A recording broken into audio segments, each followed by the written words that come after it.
A mim, aquilo que me interessa na fotografia não são as suas possibilidades, mas, digamos assim, aquilo que eu vejo como as suas insuficiências, as suas carências.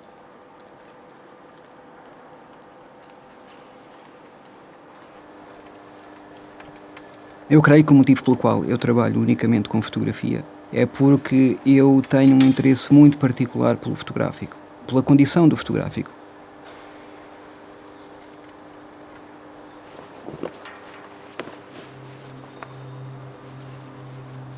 Nós vivemos num mundo onde somos bombardeados diariamente por imagens, tanto em revistas, jornais, a televisão, etc. E eu creio que tudo aquilo que tenho feito a nível dos projetos que tenho desenvolvido tem sido para fazer despertar um espírito crítico nas pessoas que observam as imagens. E a fotografia é um meio que, por estar bastante vinculado ao real, torna-se quase um meio adequado para este tipo de liberação, portanto, para este tipo de pensamento.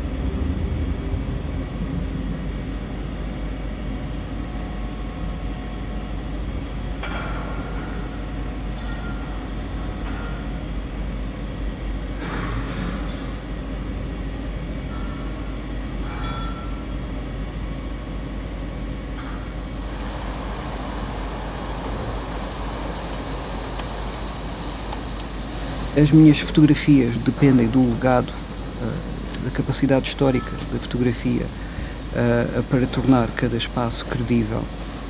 Mas há sempre uma sugestão inquietante de que nada é o que parece.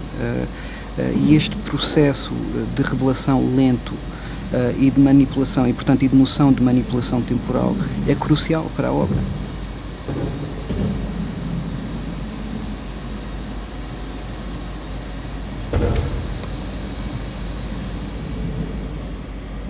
No início da minha prática artística eu tinha um interesse muito particular pela paisagem, seja a paisagem natural ou a paisagem urbana, mas sobretudo o conceito de paisagem.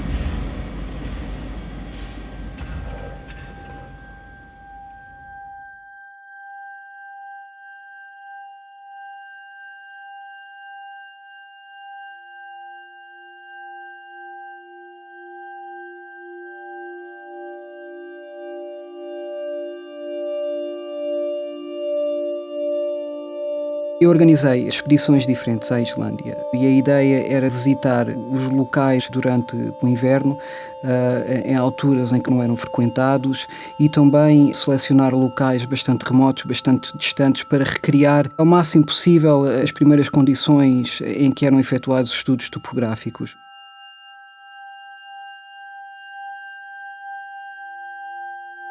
Aquilo que me interessou neste projeto específico, no projeto Landscapes Beyond the Burden of Proof, foi lidar não só com esta ideia da morte da paisagem física, das zonas glaciares em recessão, mas também lidar com este conceito da morte da paisagem enquanto tema pictórico, enquanto tema visual.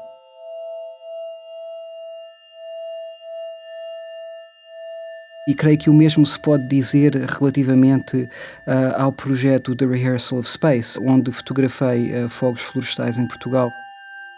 Estas paisagens foram fotografadas evocando quase pinturas arcadianas, portanto românticas, mas ao contrário deste tipo de pinturas que de facto celebravam a natureza e celebravam a vida, nós apercebemos-nos aos poucos de que algo mais sinistro se está a passar.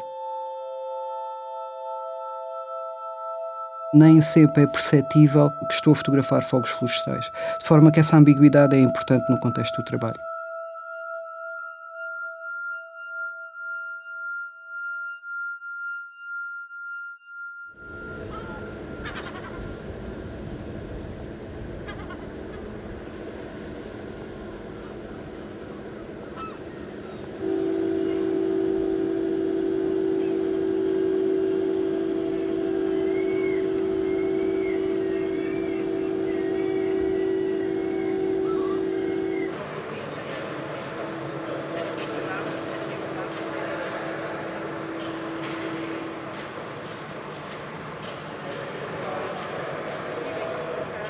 O projeto que estou a realizar com o ESA está estruturado como uma espécie de cartografia das instalações, da tecnologia, dos programas e da pesquisa da Agência Espacial Europeia, permitindo-me assim deliberar sobre quais são as novas políticas de exploração espacial e a consequente erosão dos princípios utópicos da apropriação espacial dos anos 60. E paralelamente a isto, este trabalho procura também refletir sobre o impacto de toda esta tecnologia na nossa psique individual e social.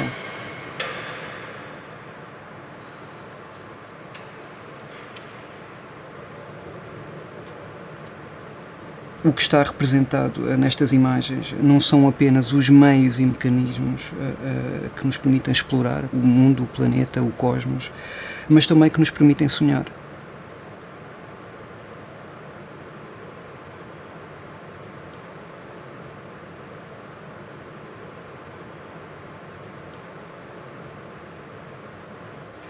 Eu penso que o meu trabalho faz sempre referência ao documental. A metodologia é sempre tentar seguir as linhas óbvias do documental, mas para criar a ilusão de transparência fotográfica. O que estou a fazer com isto portanto, é lidar com a fotografia como uma espécie de sofisma, onde estou a trabalhar numa linguagem bastante própria, ou aparentemente bastante própria, mas aquilo que estou a fazer, na verdade, estou a criar várias camadas para despertar, digamos assim, o espírito crítico do espectador.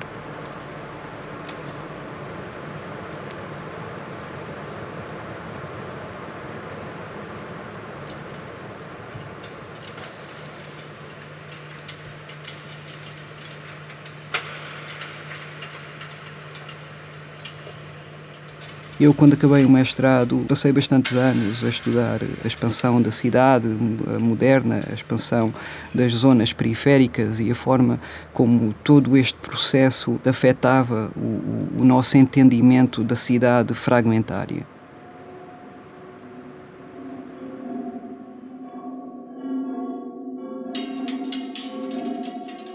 O primeiro projeto com alguma consistência que produzi foi um projeto intitulado Buracos Negros e Outras Inconsistências.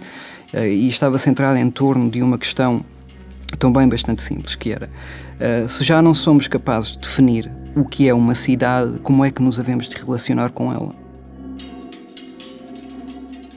Todo este trabalho lidava com esta ideia de que, à medida que as cidades se expandem, portanto as suas periferias se vão tornando cada vez mais volúveis, cada vez mais permeáveis, cada vez mais fluidas, ao ponto onde a própria configuração, o próprio corpo da cidade muda de tal forma que já não somos capazes de compreender a sua linguagem.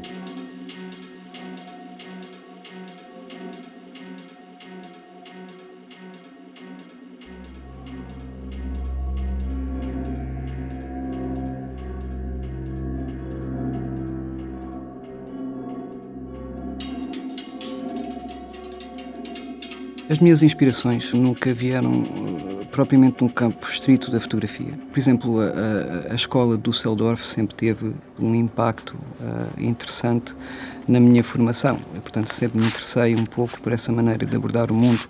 E, para além disso, sempre tive bastante interesse em fotógrafos conceituais. A minha forma de trabalhar adopta características muito específicas. Eu tento sempre fotografar usando planos bastante fixos, colocando a máquina à altura do meu olhar, portanto, utilizando sempre um tripé. Procuro sempre perspectivas lineares, procuro sempre conferir, digamos assim, um ar de neutralidade à fotografia, e isto para, de facto, reforçar esta ideia de ilusão de transparência fotográfica, para conferir ao espectador uma determinada confiança na forma como vão abordar a imagem, mas para ao mesmo tempo me ajudar a abrir determinadas portas para temas que vão um pouco para além daquilo que está representado na imagem.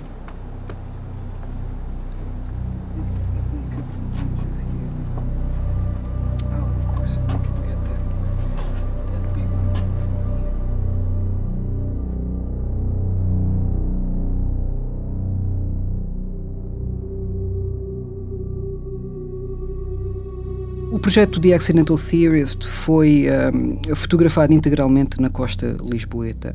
E tudo aquilo que normalmente associamos à experiência balnear está ausente nestas imagens, ao ponto que a praia se torna quase como uma espécie de palco a aguardar qualquer tipo de evento, não é? Portanto, eu não vejo as paisagens nem os objetos representados nas fotografias como tal, paisagens ou objetos, não é? Eu vejo-as como eventos.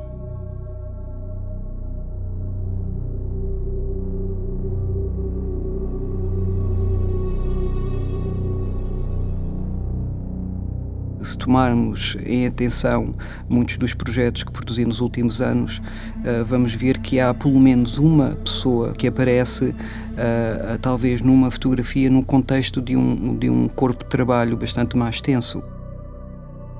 A decisão de incorporar pelo menos uma pessoa individual acabou por se tornar uma metodologia importante, porque este figurante acaba por ser representativo não só do espectador, mas também do fotógrafo, e acaba por funcionar como uma espécie de veículo.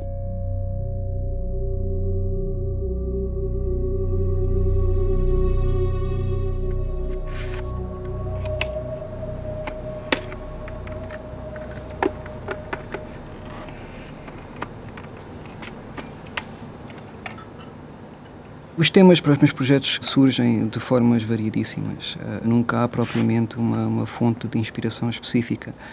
O que costuma acontecer quando estou a trabalhar numa determinada temática é que isso acaba por dar aso ao projeto seguinte.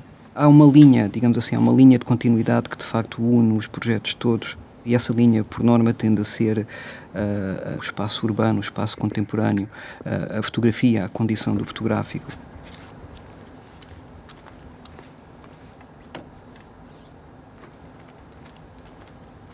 A técnica para mim só é importante no sentido em que me permite criar imagens quase hiperrealistas e nesse sentido proporcionar ao espectador não uma visão de uma representação do espaço que está, digamos assim, contido nas imagens, mas um portal para o espaço em si.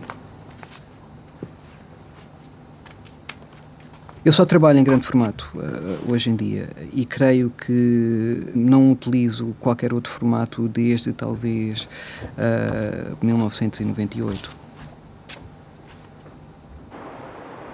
E o grande formato, as máquinas de 4 por 5 polegadas ou de 8 por 10 polegadas, adequam-se bastante à minha forma de trabalhar, porque é, digamos assim, um mecanismo bastante mais introspectivo.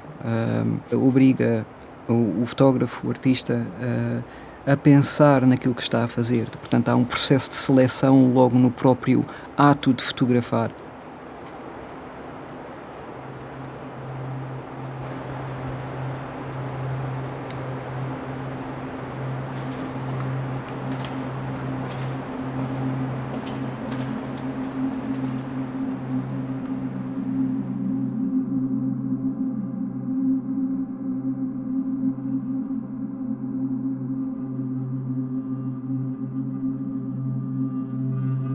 Em 2006, a ANA Aeroportos convidou-me para produzir um livro sobre os vários aeroportos portugueses. A encomenda era bastante aberta, não havia assim um tema específico, não havia um guião específico.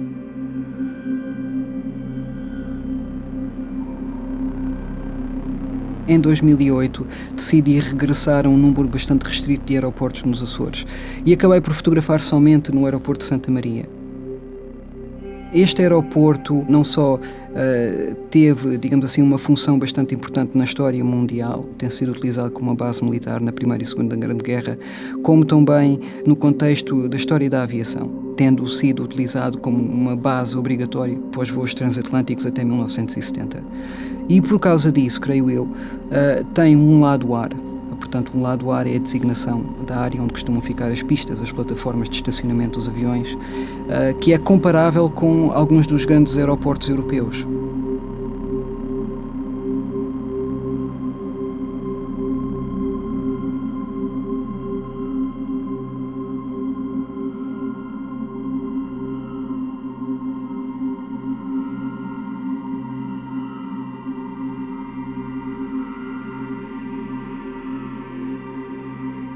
Aquilo que eu quis fazer com este projeto foi abrandar o tempo nestes aeroportos. E de facto foi isso que fiz, utilizando exposições de cerca de 3 horas em alguns casos. Portanto, são imagens tiradas em aeroportos, mas são espaços de certa forma que não existem na realidade, que só nos são proporcionados pela máquina, que neste caso é utilizada quase como uma máquina de filmar.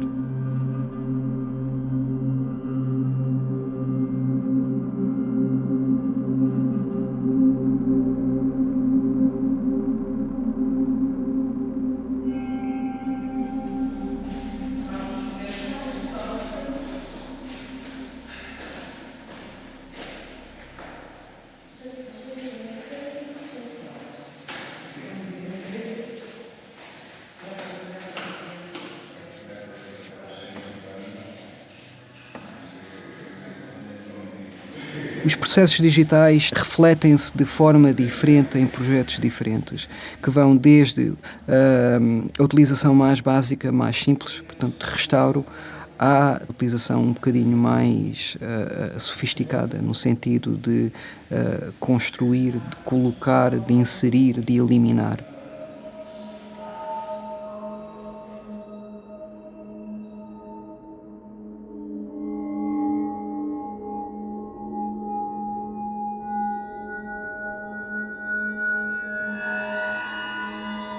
No caso do projeto a Metaphysical Survey of British Dwellings, aquilo que aparenta ser um espaço urbano, uma área de uma cidade dilapidada, é no fundo um centro de treinos para a polícia britânica. E é um centro totalmente realista, no sentido em que aquilo que se vê nas imagens não são apenas meros cenários, são casas reais, com divisões dentro delas, são casas de tijolo. Acaba por ser mesmo uma pequena cidade com várias facetas das cidades inglesas.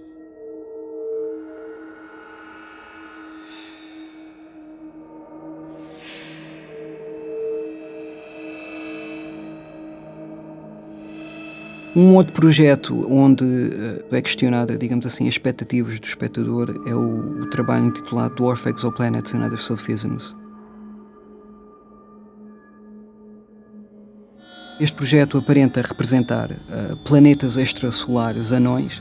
No entanto, aquilo que aparentam ser planetas não são, e são, de facto, pequenas chapas metálicas da dimensão, do diâmetro de uma laranja, digamos assim.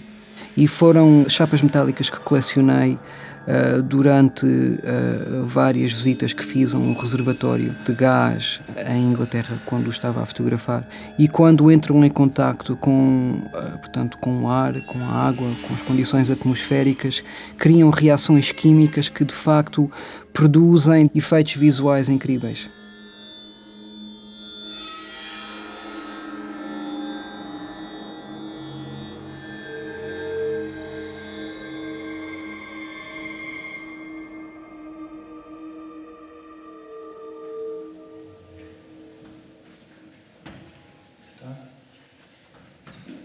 As encomendas, para mim, sempre tiveram um papel bastante importante no contexto da minha prática artística, porque sempre me permitiram ter contacto com situações, com temáticas que se calhar não seriam as minhas escolhas naturais. Em 2008, a revista de fim de semana do jornal New York Times convidou-me para produzir um projeto que refletisse sobre o colapso do mercado imobiliário americano. O filósofo Peter Osborne, que convidei para participar no livro deste trabalho, disse uma coisa muito interessante, que é que a América é uma nação de colonos, de forma que a casa ou o abrigo tem conotações especiais lá, de forma que todo o desastre que envolve o abrigo, a colónia, torna-se imediatamente numa metáfora por todo um processo histórico.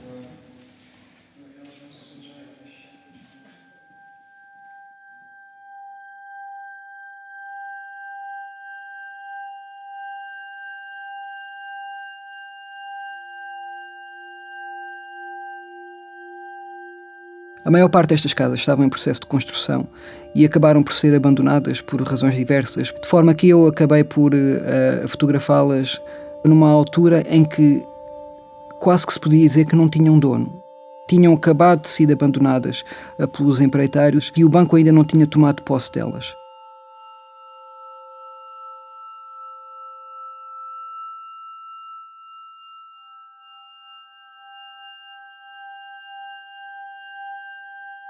A utilização de planos bastante lineares, ortogonais, geométricos, simétricos nas minhas imagens tem a ver com uma intenção de simplificar as imagens. O que isso me permite é reforçar esta ideia da arquitetura da imagem. E, por exemplo, em casos concretos como o projeto This Is Not a House, aquilo que eu estou a fazer é colocar o espectador não só no processo de construção da imagem, no processo de construção das casas, mas também no processo de desconstrução, portanto, dos espaços.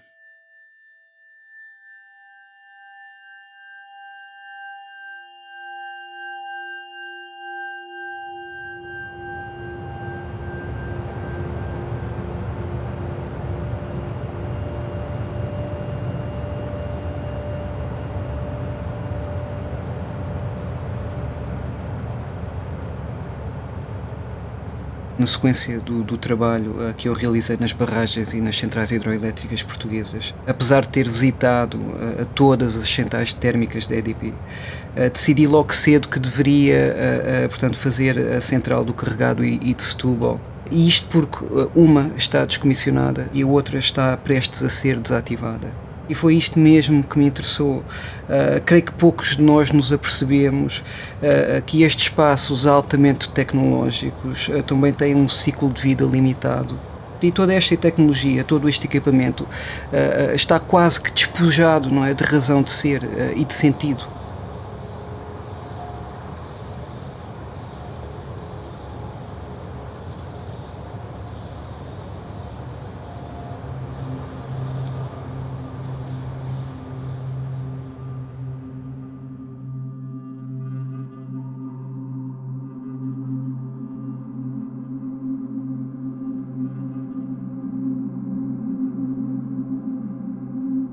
O projeto de Time Machine documenta exaustivamente as magníficas centrais hidroelétricas de Portugal, da EDP, mas utiliza as centrais para também pensar nesta ideia de utopias tecnológicas.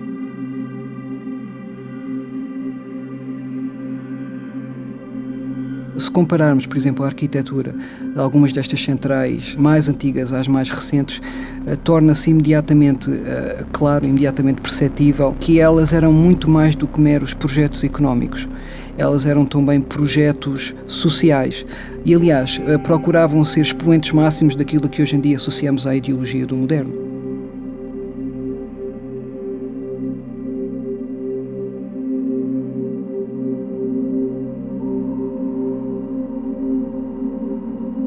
Uma das coisas que mais me impressionou nestes locais foi a ausência de presença humana. No caso da central do Lindoso, por exemplo, há cerca de 50 anos haviam 300 pessoas a trabalhar nela. Hoje em dia há uma pessoa a tempo inteiro. Obviamente que isto é por vários motivos. A maior parte da produção passou para o Alto Lindoso, mas de qualquer das formas, esta dicotomia, esta dialética foi uma coisa que me interessou bastante.